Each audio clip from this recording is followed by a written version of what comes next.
Hi there again. This is Dr. Malfi, a PhD in Applied Linguistics. I've been teaching English for many years now. Well, today's topic, I'm going to explain a very important concept. That's actually a kind of relationship. I just wanted to show the differences and similarities between and among words that we call connectives. These are function words or expressions that link ideas, that join ideas, sentences, clauses, lists of words, expressions, and phrases, and so on and so forth. Well, uh, we all know what some of them are. I'm pretty sure that you're pretty familiar with some of these concepts or linkers or connectors that I prefer to call them connectives, all right? Under this umbrella term, this general term that connect ideas, in fact, come conjunctions, conjunctive adverbs, discourse markers, or even transitional words, transitions, or signals of transition. Well, let's go through each one of them one by one, but in very much brief. All right. Uh, Look, conjunctions is one of the major ones or subcategories of connectives. All right. It comes within one sentence. It branches off into two forms, two subcategories: coordinating conjunctions and subordinating conjunctions. Well, as far as coordinating conjunctions is concerned, I recorded a video for you. Go there and watch and learn and let me know what you think on that video. Well, generally it is divided into and, but, or. Okay, so it connects independent clauses. Independent clauses. Sometimes lists of words or phrases. Okay.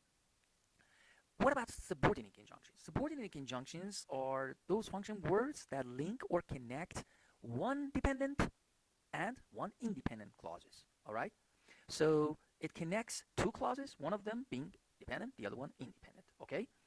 By independent, I mean that, well, it can function as a kind of separate sentence. It's independent, for God's sake, right? So that's what I mean by independent clause or clauses. Okay. The other way, or conversely, it is dependent clauses. It depends on something else, meaning it is not complete yet. The meaning is not complete. If somebody says that, we sort of expect the rest of the sentence. Well, it may have a subject and a verb, but it doesn't have an object. Or it may have, let's say, a verb and an object, but it doesn't have a subject because of that connection that it should be there, in fact, in a sentence, and it comes with the support, or the meaning becomes clear and complete with the support of another clause that we call independent clause. All right, so enough of this conjunction. Now let's move on to conjunctive adverbs. What are conjunctive adverbs? These are adverbs, for God's sake, okay? So they connect clauses and sentences, all right? I'll explain in another video. Go and watch that video too, which is entitled Conjunctive Adverbs as well, okay? Well, like, however, therefore, as a result, consequently, thus, all of these are conjunctive adverbs. But what about discourse markers? Huh? What about discourse markers? Discourse markers, in fact, are this function words that signal the speaker's attitude, organization of ideas, or interactional cues in spoken or informal discourse. They don't just connect ideas logically.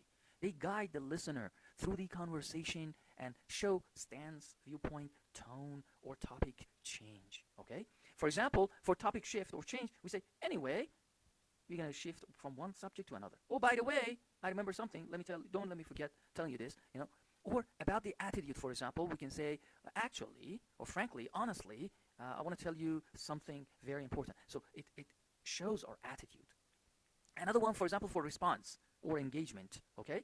Uh, well, uh, right? All of these are examples of discourse markers showing response or engagement. Sometimes they show us contrast, just like conjunctive adverbs. And very interestingly, a set of or a subset of discourse markers, especially their counterpart in written speech, in writing, in fact, is what we call transitional words or transition signals. They show, I didn't write it here, so please listen very carefully. I might have a video about that later on, all right? And if you need it, let me know.